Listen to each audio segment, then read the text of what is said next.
Paz do Senhor Jesus, tudo bem? Hoje nós vamos estudar o nosso segundo capítulo do livro 7 orações que irão mudar a sua vida, o poder da oração transformadora, da autora Stone Martin.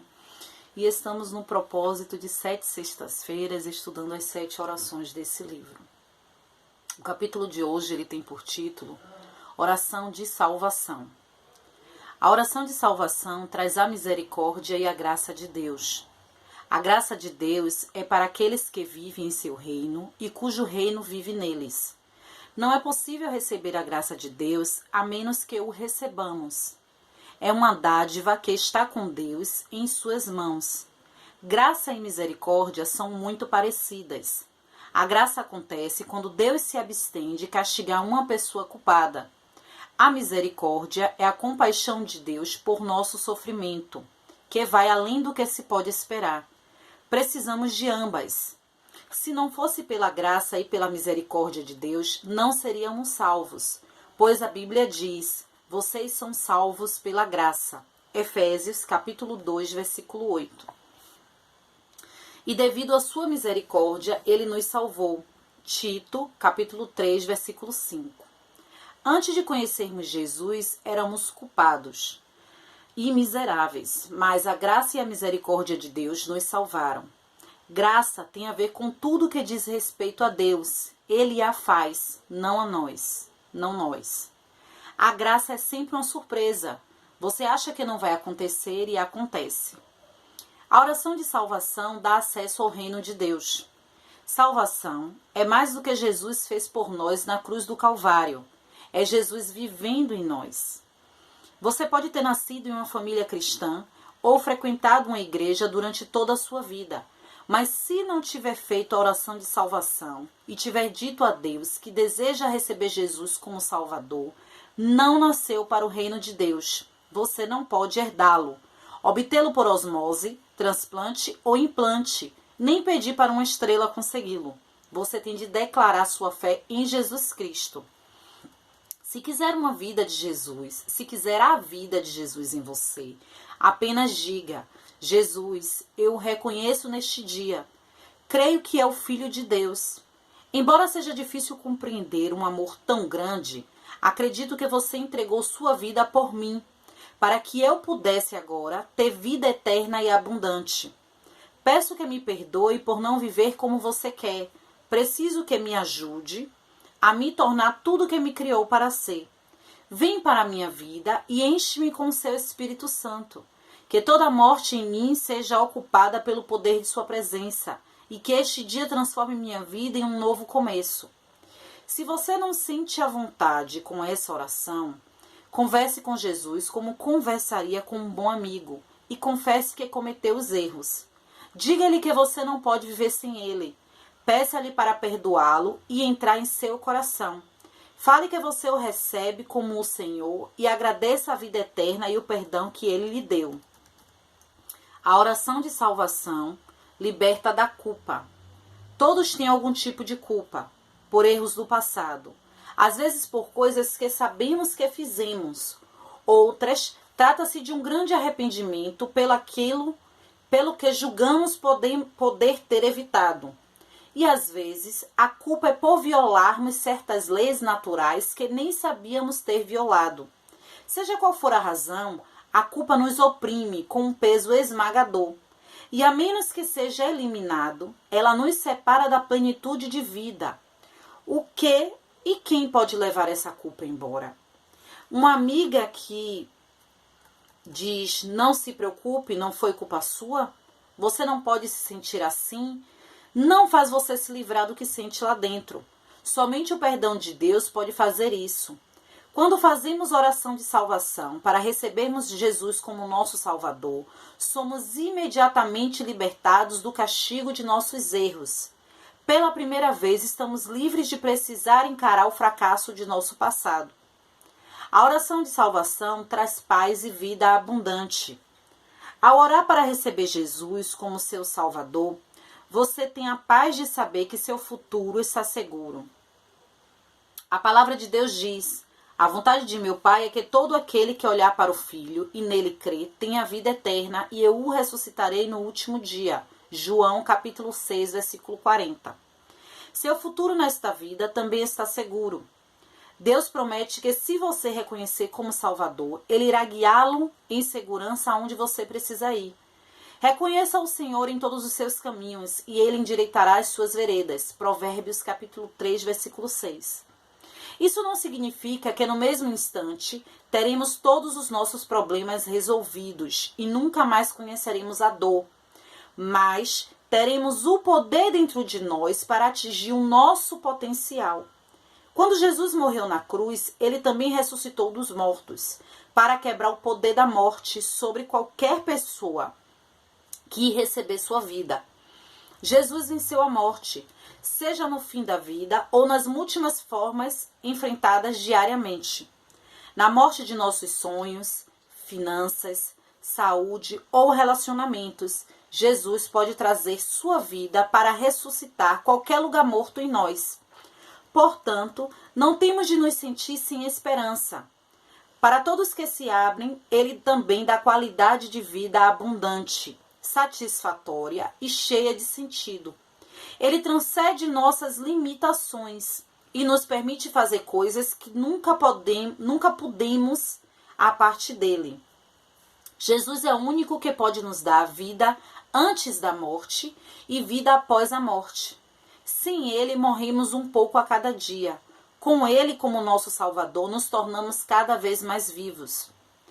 A oração de salvação dá acesso ao Espírito Santo. O Espírito Santo é o Espírito de Deus, enviado por Jesus para nos dar consolo, edificar, guiar em toda a verdade, nos trazendo dons espirituais e nos ajuda a orar com mais eficiência, dando-nos sabedoria e revelação. Ele não é uma fumaça, uma nuvem mística, mas é outra parte de Deus, é o poder divino e o meio pelo qual Deus fala conosco. A Bíblia diz: porei o meu espírito em vocês e os levarei a agirem segundo os meus decretos e a obedecerem fielmente as minhas leis. Ezequiel capítulo 36, versículo 27. O Espírito Santo opera a perfeição de Deus em nossa vida e não é preciso medo ou mistério, porque isolados da criação de Deus, temos um lugar especial que nos é inerente, onde o seu Espírito pode habitar. Esse lugar estará sempre vazio, a menos que seja preenchido por ele. 3 razões importantes para ser cheia do Espírito Santo de Deus: para adorar a Deus mais plenamente, para experimentar e transmitir o amor de Deus de maneira completa, para tomar posse mais efetivamente do poder de Deus em minha vida. Se encher do Espírito Santo é um processo contínuo e cada vez mais profundo. Temos de estar dispostos a nos abrir para cada nível e a dimensão nova, a fim de que o Espírito Santo possa nos capacitar a realizar o que jamais seríamos capazes de fazer, sem essa atitude plena, repleta de amor, poder e vida. Na sexta-feira passada, nós estudamos sobre a oração de confissão. Oração de confissão e arrependimento. Nessa, nós estamos estudando sobre a oração de salvação. É quando nós reconhecemos o Senhor como único e suficiente, o Senhor Jesus Cristo, como único e suficiente Salvador de nossas vidas. E a partir do momento que abrimos a boca para fazer esta confissão de salvação, também nós abrimos o nosso coração para que Ele opere em nossas vidas, para que Ele venha nos dar a vida que Ele conquistou ao ressuscitar no terceiro dia, para que nós tenhamos uma vida repleta e abundante. Mas como a autora ela fala, não significa que a partir do momento que abrimos a nossa boca, a nossa vida em um estalar de dedos ela vai mudar, porque não é assim. A partir do momento que nós abrimos a nossa boca, que nós confessamos, nós temos que começar a nos abrir para Deus, a nos abrir para o Espírito Santo. Por quê? Porque é quando nos abrimos para Ele, é quando abrimos o nosso coração, é quando abrimos as áreas de nossa vida, é quando deixamos Ele adentrar em cada área de nossa vida, é que a mudança começa a acontecer. Deus, Ele não é invasor. Deus, ele não é mal educado. Deus, ele não vai ir além da onde nós permitimos que ele vá. Se a gente abre só a área de uma vida, ele só vai até aquela área da vida.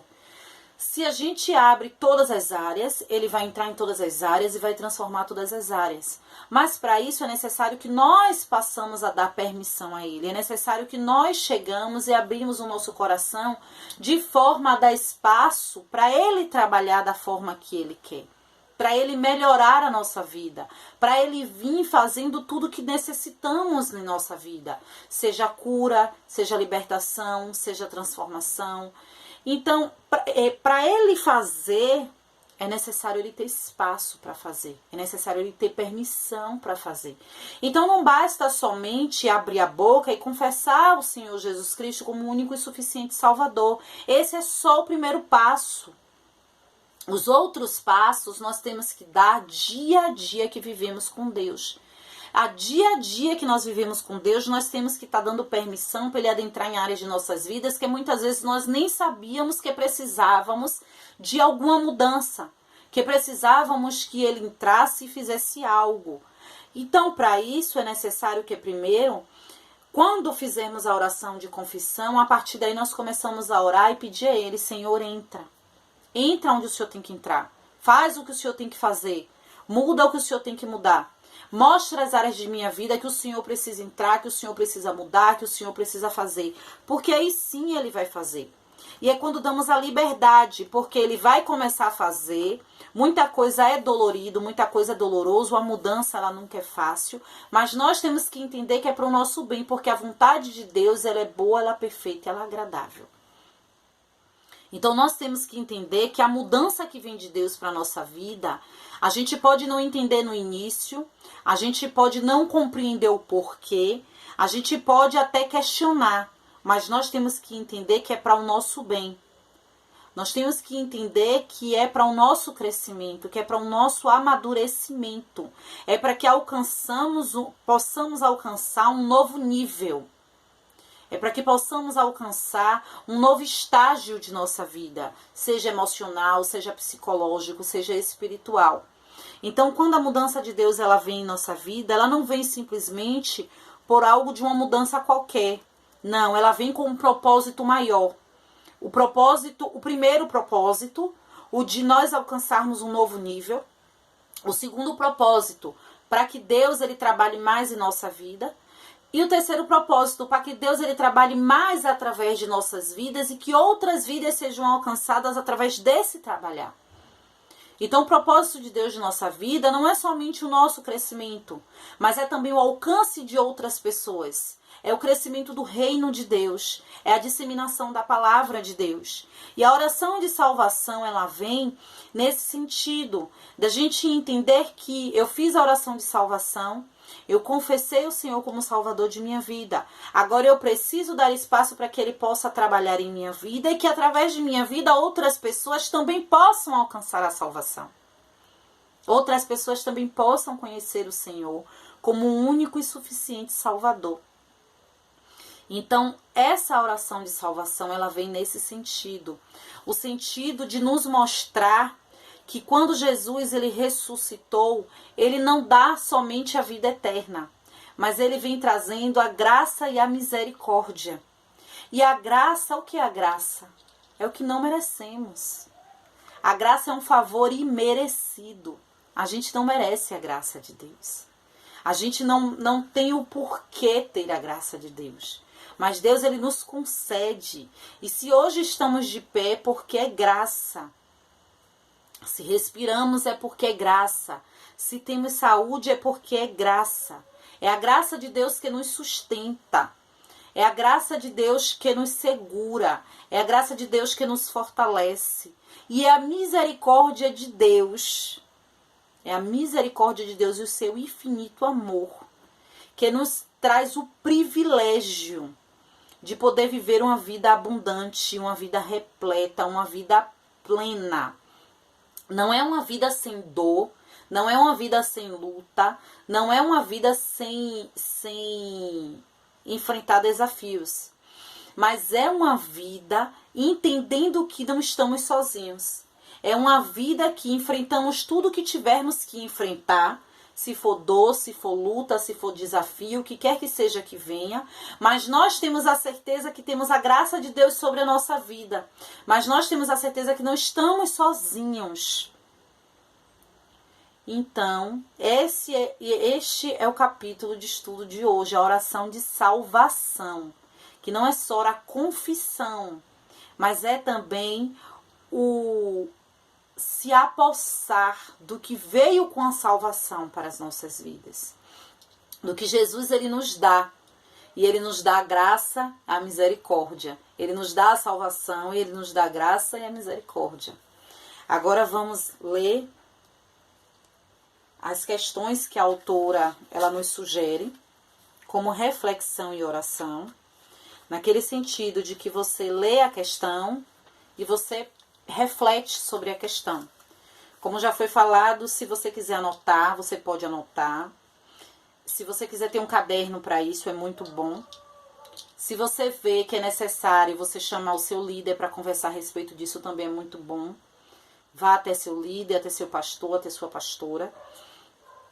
Porque é algo que vem para acrescentar. Tá bom? Vamos aqui ler as questões.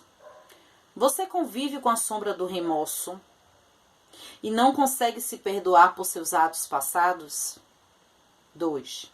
Pesquise ou traga à memória versículos da Bíblia que falam sobre salvação. 3. Depois da pesquisa, responda com suas palavras o que é salvação. 4. Você pode dizer que vive uma vida abundante? Por quê? 5. Peça que o Espírito Santo lhe revele seu papel como consolador de maneira prática ou pessoal. 6. Reconheça que só o Espírito Santo pode enchê-lo de amor, poder e vida. Encerre este capítulo com uma oração.